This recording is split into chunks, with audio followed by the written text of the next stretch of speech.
सम्पूर्ण सर्जक एवं साहित्यानुरागी महानुभावहरूमा म श्याम सुन्दर यादव पथिकको तर्फबाट नमस्कार एवं स्वागत गर्दछु।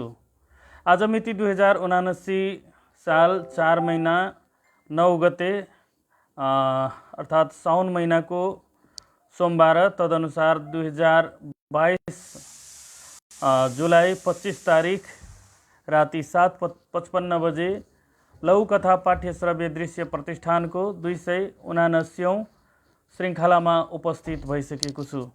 आजको श्रृङ्खलामा 2वटा बोनस रचना र 7वटा लघुकथा लिएर उपस्थित भएको छु।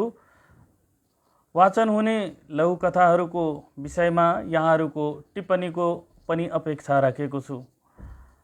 आज हामीले 2वटा चाहिँ बोनस रचना र 7वटा चाहिँ लघुकथा रहने म जानकारी गराउन चाहन्छु। विगत केही समयदेखि म बिरामी परेको कारण यहाँहरूको बीच उपस्थित हुन सकेको थिएन र पुनः यहाँहरूको बीच जोडिएको छु। यहाँहरू पनि जोडिँदै हुनुहुन्छ। यहाँहरूको साथ, सहयोग र हौसलाले हामीलाई अगाडि बढ्न थप बल मिलेको छ।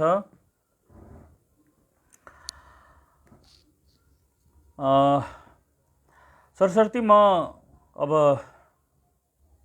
रचना वाचनतर्फ जान चाहन्छु। हामीसँग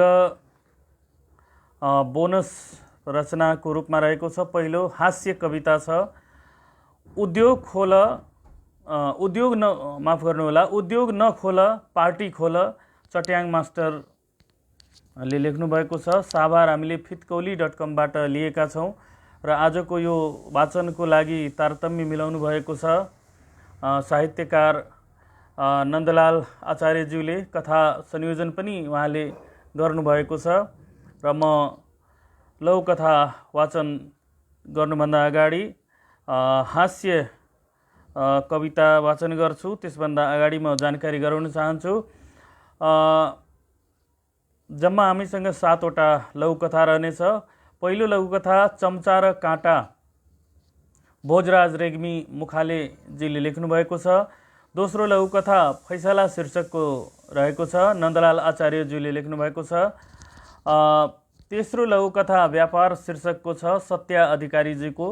र चौथो लघुकथा रहेको छ डिभोर्स, गायत्री कुमार चापागाईज्यूको।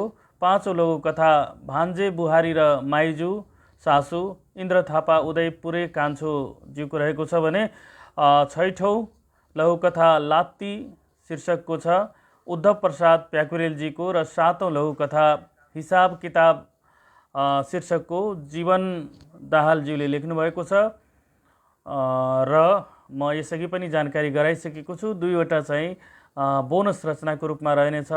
हास्य कविता उद्योग नखोल पार्टी खोल, चट्याङ मास्टरको रहेको छ फितकौली.com बाट। र अर्को बोनस रचना रहनेछ हास्य गजल, अमेरिकामा सारौं न देशलाई शीर्षकको काशीनाथ मिश्रितले लेख्नु भएको छ। यो पनि हामीले फितकौली.com बाट लिएका छौँ।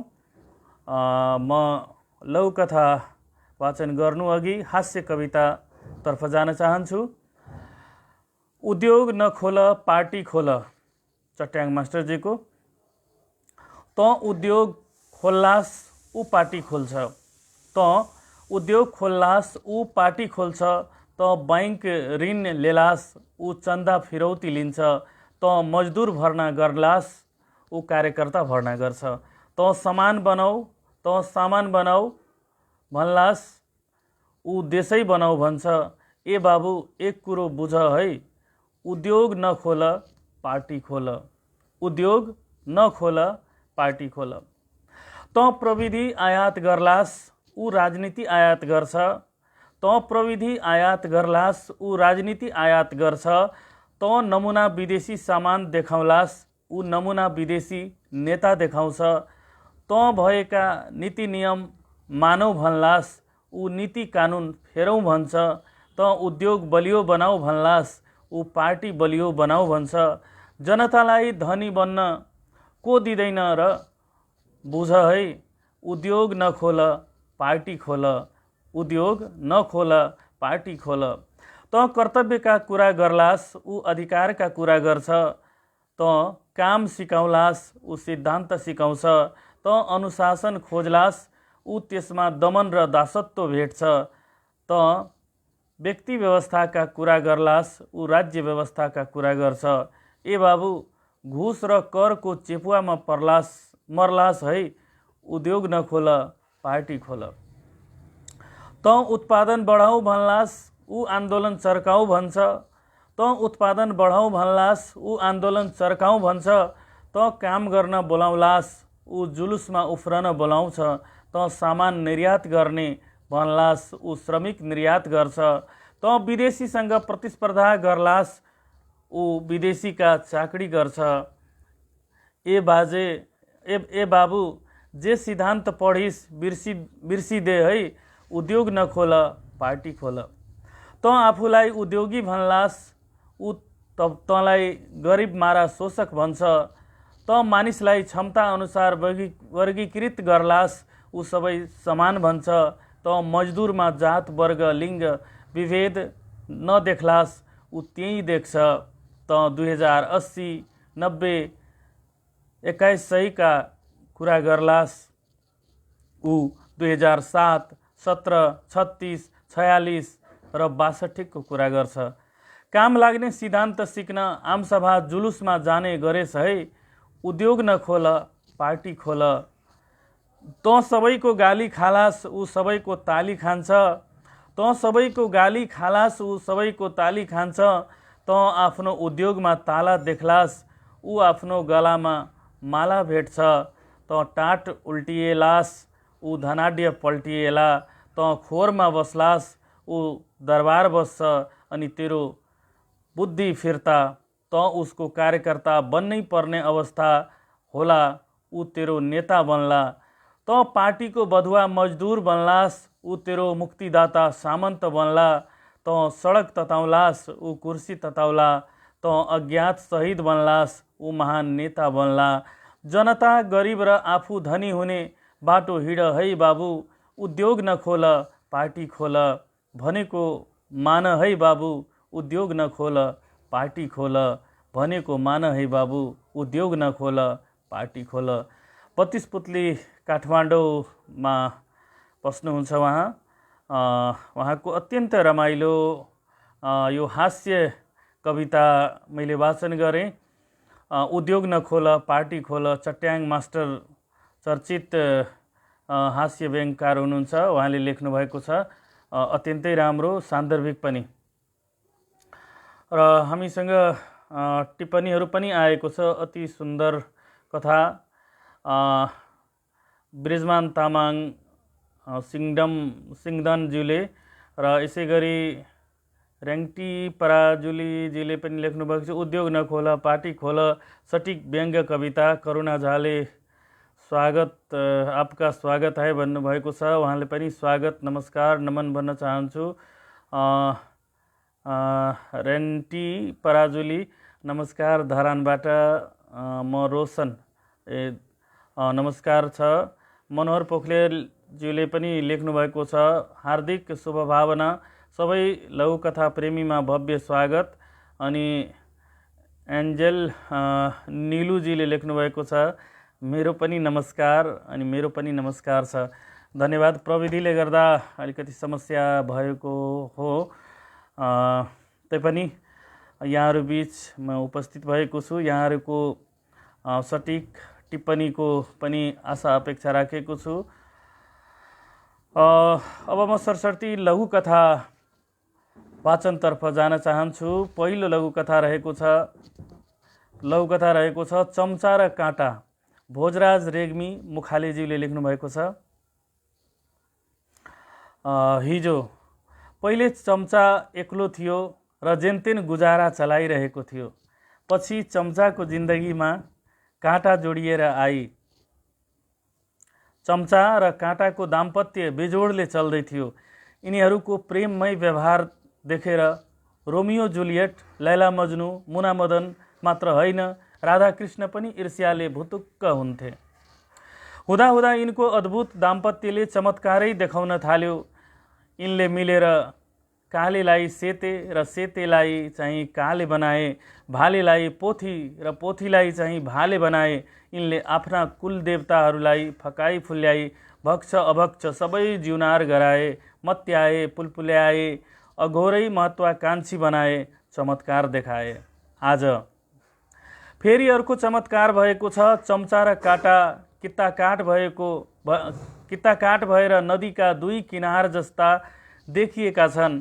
काँटाहरू आँगनमा चम्चा र तिनका प्रभुलाई सत्तो सराप गर्दै नारा फलाक्दैछन् भने चम्चाहरू आफ्नो प्रभुको कान फुकेर चङ्गा उडाउँदैछन्। भोलि नारा लाउने काँटाहरू र चङ्गा उडाउने चम्चाहरू थाकेर बिसाउने गर्छन् अनि चिसै पानीले नुहाएर ड्युटी फ्री व्हिस्कीको चुस्की लिँदै ननभेज जोकले भरिएको इतिहास लेख्नेछन्। कथा समाप्त भयो। लघुकथा भोजराज रेग्मी मुखालेज्यूको यो लघुकथा रूपनगर सप्तरी को हुनुहुन्छ उहाँले अत्यन्तै राम्रो लघुकथा लेख्नुभएको छ र मार्मिक पनि छ यो चम्चा र काँटाको यो लघुकथा। धेरै धेरै धन्यवाद यहाँहरूलाई। त्यसपछि फेरि म यहाँहरूको कमेन्ट पनि लिन चाहन्छु। हाम्रो रेङ्टी पराजुली चम्चा र काँटासँगै मिठो वाचन, धन्यवाद यहाँलाई। मनोहर पोखरेलज्यूले लेख्नुभएको छ, स्टिकर नपठाऊ, शब्दको टिप्पणी पठाऊ, पहिलो वाचित कविताको शैलीमा आग्रह गरेको म्याम। एङ्गेल न्युलुजीले धेरै धेरै धन्यवाद, कविज्यूलाई धन्यवाद छ, अति सुन्दर कथा भन्नुभएको छ। ब्रिजमान तामाङज्यूले सबैलाई पुनः धन्यवाद दिन चाहन्छु र म अर्को लघुकथातर्फ जान चाहन्छु। फैसला शीर्षकको लघुकथा रहेको छ। नन्दलाल आचार्यज्यूले लेख्नुभएको छ र म वाचनतर्फ जान चाहन्छु। म मागेर खान्छु, मैले भने, तँ चोरेर खान्छस्? रमेशले दीपकलाई भन्यो। ऊ छलेर खान्छ। घर जाँदै गरेको अशोकलाई देखाउँदै मैले थपेँ, उहाँ धम्क्याएर खानुहुन्छ। दीपकले नेतालाई देखाउँदै भन्यो। हामीले श्रीराम सरसँग कुरा राख्यौँ। उहाँले भन्नुभयो, मागेर, चोरेर, छलेर, धम्क्याएर खाने सबै गलत, गरेर खाने चाहिँ महान। अत्यन्त छोटो यो लघुकथा नन्दलाल आचार्यजीको अत्यन्तै मार्मिक रहेको छ। छोटोमा गागरमा सागर भरे झैँ यो लघुकथा रहेको छ, अत्यन्तै मार्मिक। उहाँ चाहिँ अहिले सिद्धार्थ टोल उदयपुर, हाल सृजना कुटी सिराहामा बस्नुहुन्छ। सृजना कुटी सिराहामा शिक्षण पेसामा हुनुहुन्छ नन्दलाल आचार्यज्यू। उहाँको यो सानो लघुकथा अत्यन्तै मार्मिक। नमस्ते भन्नुभएको छ।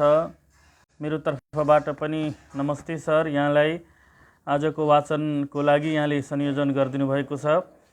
म तेस्रो लघुकथातर्फ जान चाहन्छु। व्यापार शीर्षकको लघुकथा रहेको छ सत्या अधिकारीजीको। जीविकोपार्जनका लागि उनले धेरै ठाउँमा पैसा रोपे, कहिले पनि उभो लाग्न सकेनन्। भाग्यलाई दोष दिँदै रामवीरका जोइ पोइ दुखेसो पोख्दै थिए। भयभरको जायज यथा सकिन लाग्यो, कहिले होला हामीलाई भाग्यले साथ दिने। विदेशका पसिना जम्मा गरेका भए सूर्य चिस्याउन पुग्ने, बगाए होला, सबै व्यर्थ भयो। आफ्नै देशमा आएर केही गरौँ भन्दै सरकारी अनुदान कुम्ल्याउने सुरमा माछा, कुखुरा र भैँसी फारम खोले, सबैमा घाटा मात्र बेहोर्नु पर्यो। यो टाउकोमा उल्टै ऋण थुपारियो। एमए पास भएको छोराको प्रमाणपत्रमा ढुसी पलाएको छ। अब के गर्ने होला त बुढी, निराशाको भावले ओकले रामवीरले। धेरै बेरको सोचाइपछि उनकी बुढीले मुख फोरिन्। बुढा, जीवनमा हरेस र चरेस नखानु भन्छन्। हाम्रै घर छेउको त्यो स्कुल हेर्नु त, कहाँबाट कहाँ पुगिसक्यो, बरु त्यतै मिल्काउँ दुई चार मुठा। छोराको प्रमाणपत्र पनि बिग्छ र हाम्रो व्यवसाय पनि टिक्छ। वास्तवमा अत्यन्तै राम्रो लघुकथा सत्या अधिकारीजीको यो तेस्रो लघुकथा मैले वाचन गरेँ। उहाँलाई धेरै धेरै धन्यवाद यो लघुकथाको लागि। मनोहर पोखरेलज्यूले लेख्नुभएको छ, निश्चित गरेर खाने महान, एकदमै गरेर खाने महान हुन्छ। यो लघुकथाले सन्देश दिएको हो, मूल भाव नै त्यही थियो यो लघुकथाको। अब म चौथो लघुकथातर्फ जान चाहन्छु। डिभोर्स शीर्षकको लघुकथा रहेको छ। गायत्री कुमार चापागाईज्यूले लेख्नुभएको। कल्पना पढे लेखेकी, आँट र हठ दुवै भएकी केटी, जागिर, 2 सन्तानको आमा, छोराछोरी नहुर्किकन अमेरिका जाने सपना बुन्न थाली। डिभी भरि परेन। स्टुडेन्ट भिसाका लागि निवेदन हाली एम्बेसीले फर्कायो। सल्लाह दिनेले भनिदिए, लोग्नेसँग डिभोर्स गर, भिसा लागिहाल्छ नि। त्यसै गरी आश्चर्य भिसा लागिहाल्यो। नयाँ संसारको कल्पनामा बुढो र छोराछोरीलाई पछि मिलाउला भन्दै एक्लै उडी। सिकेको सिप र सहृदयहरूको भर्थेगले ठुलै सहरमा काम पाई ब्युटिसियन। उनी हरिया डलरमा जमी 5 वर्षमा फर्केर आई, पुनः पिहे दर्ता गरी अब पक्का भिसा लाग्छ भन्ने ठानी फर्की उता। ग्रीन कार्ड बन्यो, सिटिजनसिप पनि भयो। लोक्ने छोराछोरी लान लाख जुक्ति गरी तर असफल। 10 वर्ष बित्यो, ऊ एक्लै उता यता परिवार। अन्तिम पटक ऊ आफै इमिग्रेसन अफिस पुगी। अफिसरहरूलाई रुँदै आफ्नो कथा व्यथा बताई, फाइल देखाई। अफिसरले भन्यो, मन नमिलेर डिभोर्स गरिएको त्यही मान्छेसँग फेरि बिहे भयो भनेर म कसरी पत्याउँ? संसारमा त्योभन्दा अर्को लोग्ने मान्छे तिमीले पाइनौ? ऊ निरुत्तर भई। उसको लागि संसार अधुरो भयो। मनमा नै निर्णय गरी म अब नेपालै फर्किन्छु। बुढालाई फोन गरी बुढोले भन्यो, नआऊ, बरु पैसा पठाऊ। उसको मन झन अशान्त र चिसो भयो। उसले बुझे जस्तो लाग्यो, डिभोर्सको वास्तविकता सार्थक भएछ। वास्तवमा अत्यन्तै मार्मिक यो डिभोर्स शीर्षकको लघुकथा गायत्री कुमार चापागाईज्यूको। वास्तवमा अहिले जुन हाम्रो समाजमा यो विदेशप्रति जुन मोह बढ्दै गएको छ, डिभी भरेर विदेश जाने अनि उतै बस्ने, त्यसका लागि चाहिँ सम्बन्ध लोग्नेसँगको पनि सम्बन्ध विच्छेद गराएर एक्लै जाने, त्यसपछि चाहिँ थरीथरीका समस्याहरू उब्जिने र पैसा भयो तर उसका आफ्नै श्रीमान र छोराछोरीलाई विदेश लान सकेन। अत्यन्तै मार्मिक र उहाँको कल्पनाको जुन निर्णय रहेको छ, अब म अब नेपालै फर्किन्छु भनेर, अत्यन्तै मार्मिक रहेछ। उहाँलाई धेरै धेरै धन्यवाद दिन चाहन्छु यो लघुकथा लेखनको लागि। अब म पाँचौं लघुकथातर्फ जान चाहन्छु। पाँचौं लघुकथा रहेको छ भान्जे बुहारी र माइजू सासू। इन्द्र थापा उदयपुरे कान्छोज्यूको यो लघुकथा रहेको छ। लघुकथा यसरी अगाडि बढ्छ। आज किन हो किन घरकीसँग गहिरो गहिरो गफ गर्न मन लाग्यो। आँटीको डिलमा बसेर बोलाएँ, ओइ कता गई छे? 2-3 पटक चिच्याएँ, किन हो, के भयो? झर्किँदै आई, यता बस न, आज गहिरा गहिरा गफ गर्न मन लाग्यो क्या। नजिकै बोलाएँ, झर्किँदै बसी भन्न थाले, हेर एमसीसी पनि पास भयो। देश अब कता जाने हो, कोरोनाले झम्टी झम्टी तीर हानिरहेको छ।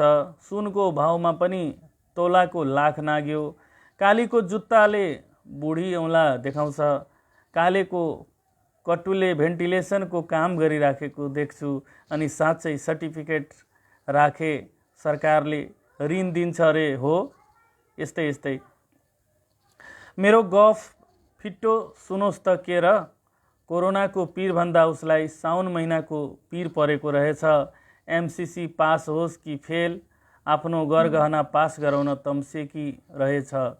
साउन लाग्यो अरे, हरियो साडी, हरियो चुरा, हरियै पोते, हरियै चप्पल, कावेरी मेहदी, कति हो कति, सारा शरीर हरियाली हुनुपर्ने अरे। उसले हरियोको फरमाइस गर्दा आफ्नो अनुहार चाहिँ निलो भइसकेको थियो। मैले पनि लेउले काई परिसकेको हरिया दाँत देखाएर निच्च हाँसेँ। हाँस्न त हाँसेँ, तर टार्न सकिएला जस्तो लागेन। आफूलाई एमसीसी पास भएकोमा कत्रो पिर परिरहेको थियो, त्यही बेला उसलाई हरियाका सेटहरू फेल भएकोमा त्योभन्दा बढी पिर परेको थाहा पाएँ। आफूलाई पनि खिन्न लाग्यो। अर्काले जन्माई बढाई हुर्काई गरेकी छोरी अग्निलाई साक्षी राखेर 7 फेरो मार्दै ल्याएकी हुँ। ठुस्स परेर रिसाउँदा पनि मैले पनि मन थाम्न सकिनँ। यसो विचारेँ, बैंकले भएको जेठा जम्मा गर्दा पनि ऋण दिँदैन भन्ने पनि सुनेको छु। छोराछोरीको जिम्मा सरकारले लिने त कुरै भएन आफूले जन्माएपछि। गाउँमा हात पसारू भने सबैको एउटी एउटी हरियाधारी र फरियाधारी घरमै छन्। कोसँग माग्ने? जुठेकी श्रीमती पोहोर साल कोरोनाले गई, उहीसँग मागु कि? त्यो पनि भएन। परारको सालको ऋण तिर्न सकिया छैन, फेरि कसरी मुख जुठो बनाऊ? जुठेसँग माग्नु आफै मुख जुठो बनाउनु मात्र हो। यत्रो झोक्र्याएर पुरपुरोमा हात लगाउँदै पेटीमा बसेँ। दैवलाई सरापेँ। क्यालेन्डरमा साउन र भदौ महिना राख्ने ज्योतिषीलाई धिक्कारेँ। अचानक अरब गएका भान्जाको मिसकलको घन्टी बज्यो। मेरो दिमागमा पनि खुसीको घन्टा बज्यो। अस्ति मात्र असार मसान्तमा भान्जाले मनी ट्रान्सफरबाट मेरै नाममा पैसा पठाइदिएका थिए। बुरुक्क उफ्रेर बजार हाँकिएँ, पैसा निकाले, मारवाडी पसल छिरेँ। साहुजी, यो हरियो फरियोको दाम लगाउनुस् त। सानले भने, हजुर, अरूलाई त 3500 पर्छ, तपाईँले लाने भए नि 3000 दिनुस् न त।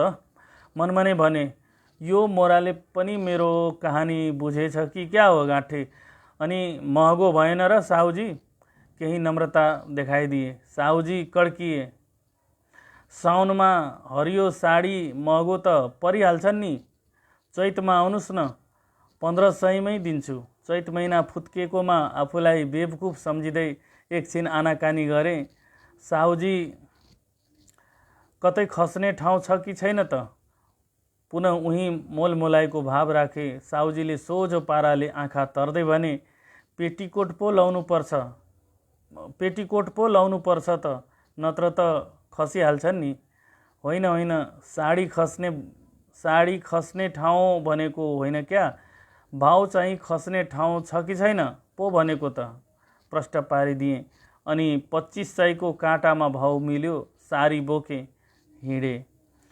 2 दर्जन हरिया चुरा किने, 1 लुङ हरियो पोते, 2 कान कावेरी मेहदी, 1 जोर हरिया चप्पल। खुसी उज्याले भएको कल्पना गर्दै एकै मिलिकमा घरको आँगनमा टेक्न पुगे। हरियाली सामान फिजाइदिए। एउटा सामान 3 फेर हेरी, 5 फेर ओठ लेब्र्याई, तैपनि स्वीकार चाहिँ गरी दङ्ग भएँ। मोबाइलमा चार्ज सकिएको रहेछ। चार्जरमा लगाएँ। यसो हेरेको त करिब 15-20 वटा मिसकल रहेछ। कसको रहेछ भनेर हेरिरहेँ। तिनै अरबी भान्जाको रहेछ। हत्त नपत्त मिसकल फर्काएँ। मामा, पैसा झिकेर घरकीलाई पठाइदिनु भएन? साउनमा हरियो लाउन पाइन भनेर मार्न आँटी। मामा, त्यति जसरी पनि भ्याइदिनु न है। भान्जाले साइनो अनुसारको विनम्रता देखाए। ल भान्जा, त्यो त मैले दिउँसै भ्याइसकेको छु। चिन्ता छैन। यति भनेर मोबाइल काटिदिएँ। भान्जी बुहारीको हरियो। माइजू सासूलाई सार्न पाएको म मनमनै दङ्ग थिएँ।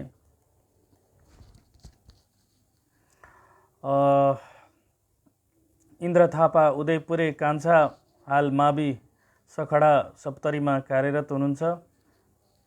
अत्यन्तै मार्मिक र खास गरी यो वर्तमान अवस्थामा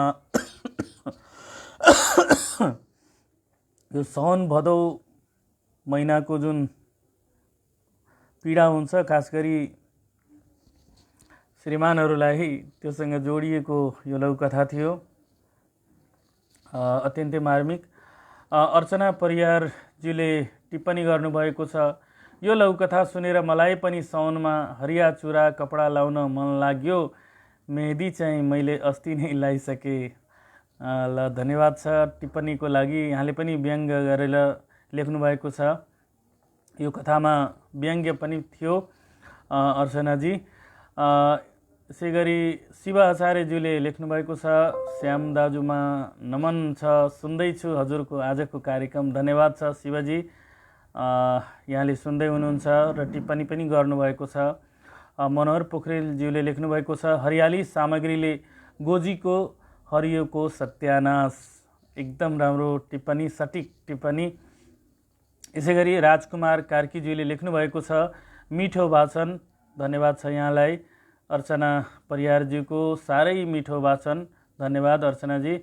र खगेन्द्र बस्यालजीले लेख्नुभएको छ, रूपन्देहीबाट सबै लघुकथाका मनमुटुहरूमा नमस्कार। मेरो पनि यहाँलाई नमस्कार, सम्पूर्णलाई नमस्कार छ, सबैमा नमस्कार। मनोहर पोखरेलजीको अर्को पनि कमेन्ट यहाँ हेरिरहेको छु। मतलबी दुनियाँ शीर्षक लेख्नुभएको छ, मतलबी दुनियाँ। एकदम सटिक टिप्पणी गर्नुभएको छ मनोहर पोखरेलज्यूले। ब्रिजमान तामाङजीको पनि छ, प्रेरणादायी र सुनेर नथाक्ने लघुकथा। ल धन्यवाद छ ब्रिजमान तामाङज्यूलाई पनि। र अब म अर्को लघुकथातर्फ जान चाहन्छु। त्योभन्दा अगाडि फेरि हेम पोखरेल सरले नमस्कार भन्नुभएको छ। नमस्कार सर, यहाँलाई पनि नमस्कार। 6औं लघुकथातर्फ जान चाहन्छु। लात्ती शीर्षकको लघुकथा रहेको छ, उद्धव प्रसाद प्याकुरेलजीको। ऐया साह्रै गाह्रो पो भयो। अफिसबाट थकित मुद्रामा आएका श्रीमानले बेडरुम छिर्दै भने, होइन फेरि आज के भयो? श्रीमतीले श्रीमानको कोट फुकाल्न सहयोग गर्दै सोधिन्, के हुनु नि, आज सक्तो लात्ती खाएर आइयो। तपाईँलाई कसले लात्ती हान्यो?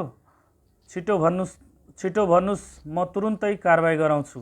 श्रीमतीले खलखल पसिना काट्दै फोन डायल गर्न तम्सिन्।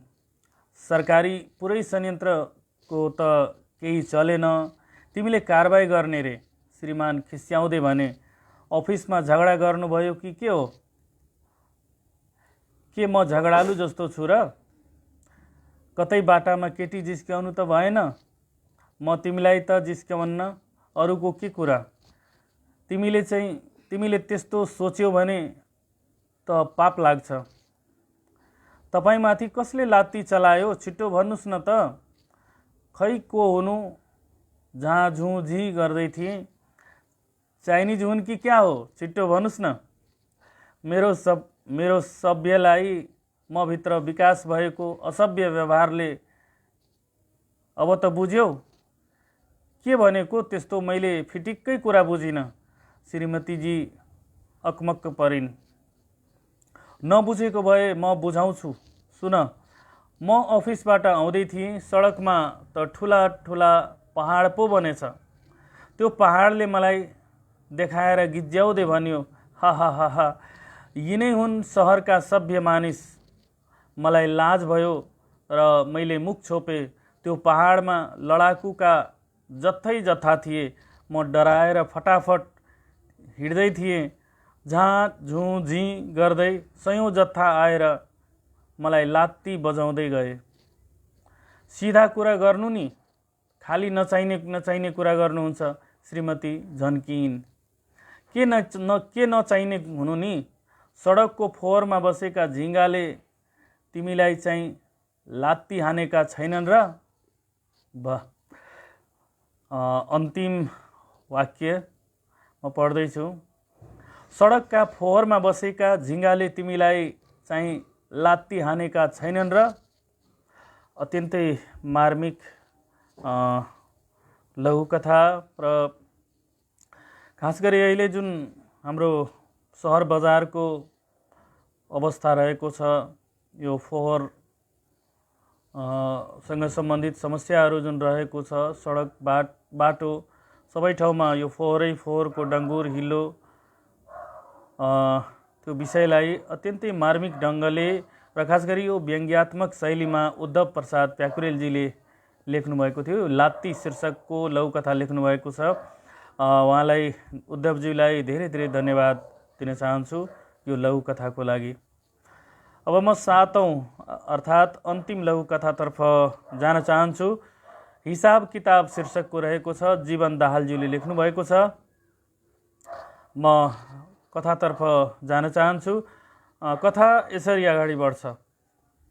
धोएर थुपारेका लुगा पट्याउँदै गरेको लोग्नेले स्वास्नीतिर फर्किएर ठट्टा गर्यो। बुझ्यौ बुढी, संसारमा मभन्दा दुखी लोग्ने मान्छे अर्को छैन होला। किन र? स्वास्नीको कट्टु पट्याएरै जिन्दगी जाने भएर नि। हो बुढा हो, हामीभन्दा दुखिया संसारमा अर्को छैन होला। स्वास्नीले सही थपी लोग्नेको कुरामा। स्वास्नीको कुरा सुनेर लोग्नेले आश्चर्य मान्दै सोध्यो, मैले त स्वास्नीको कट्टु पट्याएर जिन्दगी बिताउनु परेकोले दुखी भएँ, तिमी चाहिँ कसरी दुखी भयो नि? लोग्नेको कट्टु धोएर जिन्दगी बिताउनु परेकोले स्वास्नीको उत्तर थियो। अत्यन्तै छोटो लघुकथा। यो हिसाब किताब शीर्षकको, यो श्रीमान र श्रीमती बीचको हिसाब किताब थियो। यो लघुकथामा त्यही हिसाब किताब भए जस्तो लाग्छ। जीवन दाहालज्यूले लेख्नुभएको छ। अत्यन्तै व्यङ्ग्यात्मक शैलीमा लेख्नुभएको छ। सानो पनि सटिक पनि व्यङ्ग्यात्मक शैलीमा। धेरै धेरै धन्यवाद एवं आभार प्रकट गर्न चाहन्छु जीवन दाहालज्यूलाई। राजकुमार कार्कीज्यूले लेख्नुभएको छ, टिप्पणी लेख्नुभएको छ, प्रदूषणप्रति तीखो व्यङ्ग्य कथा लात्ती हो। वास्तवमा अत्यन्तै राम्रो तरिकाले सरल शब्दमा उहाँले लात्ती शीर्षकको लघुकथा लेख्नुभएको थियो। यो अहिले जुन सहरको प्रदूषण छ योसँग सम्बन्धित थियो। अब म बोनस रचनातर्फ जान चाहन्छु। हास्य गजल रहेको छ। अमेरिकामा सारौँ न देशलाई। हास्य गजलको शीर्षक रहेको छ, अमेरिकामा सारौँ न देशलाई। काशीनाथ मिश्रितज्यूले लेख्नुभएको छ यो लघुकथा, यो गजल माफ गर्नुहोला, यो गजल काशीनाथ मिश्रितज्यूले लेख्नुभएको छ। हामीले यो फितकौली.com बाट साभार गरेका छौँ। उहाँको गजल यसरी अगाडि बढ्छ। एउटा डिभी गतिलो पारौँ न देशलाई, एउटा डिभी गतिलो पारौँ न देशलाई, छिट्टै अमेरिकामा सारौँ न देशलाई। एउटा डिभी गतिलो पारौँ न देशलाई, छिट्टै अमेरिकामा सारौँ न देशलाई। ओढेर नक्कली खोल बन्नु पर्यो नयाँ के, बैतरणीदेखि चाँडै नै तारौँ न देशलाई। ओढेर नक्कली खोल बन्नु पर्यो नयाँ के, बैतरणीदेखि चाँडै तारौँ न देशलाई। हामी जितेर के भो, हामी जितेर के भो, हार्दैछ देशले नै।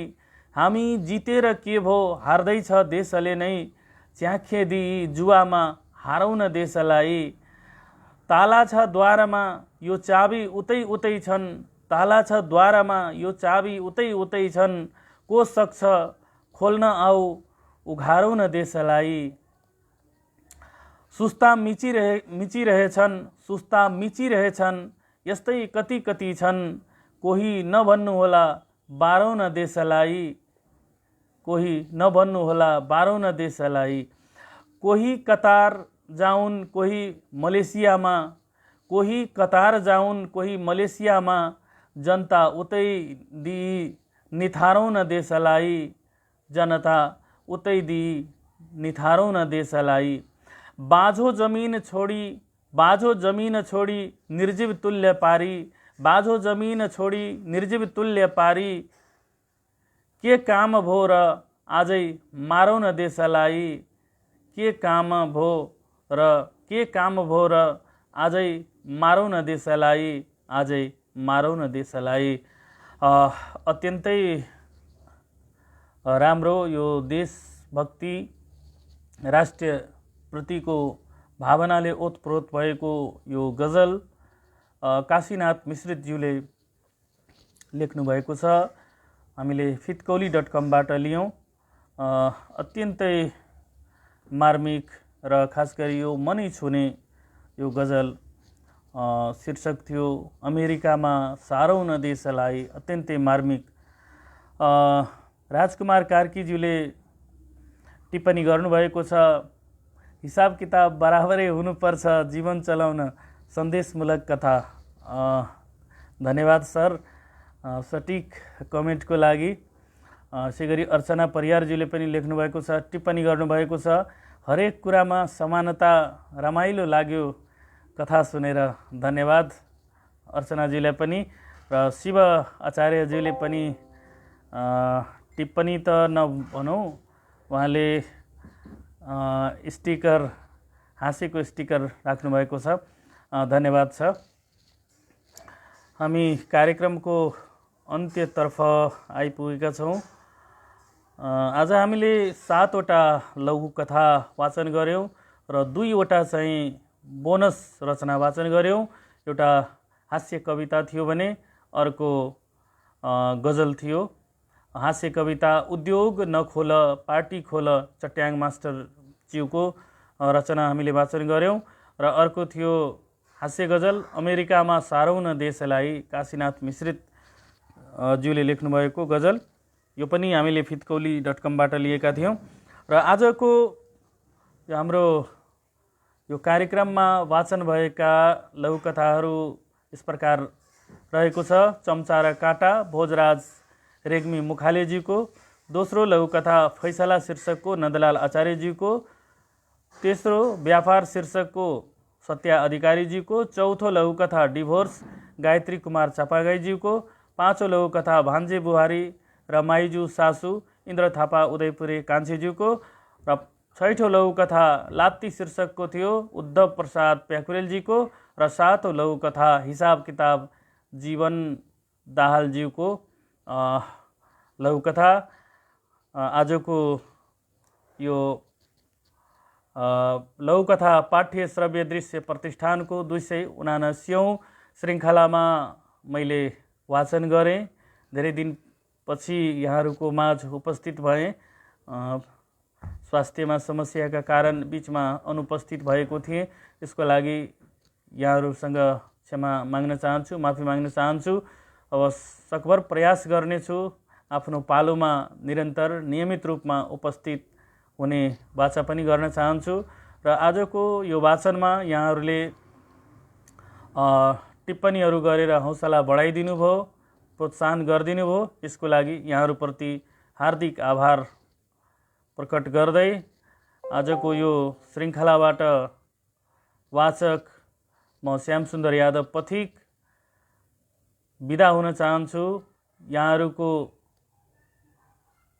समय राम्ररी बितोस् र सम्पूर्णलाई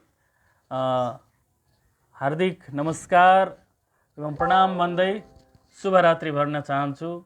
अहिलेको लागि छुट्टिँदैछु। हवस् त, धन्यवाद।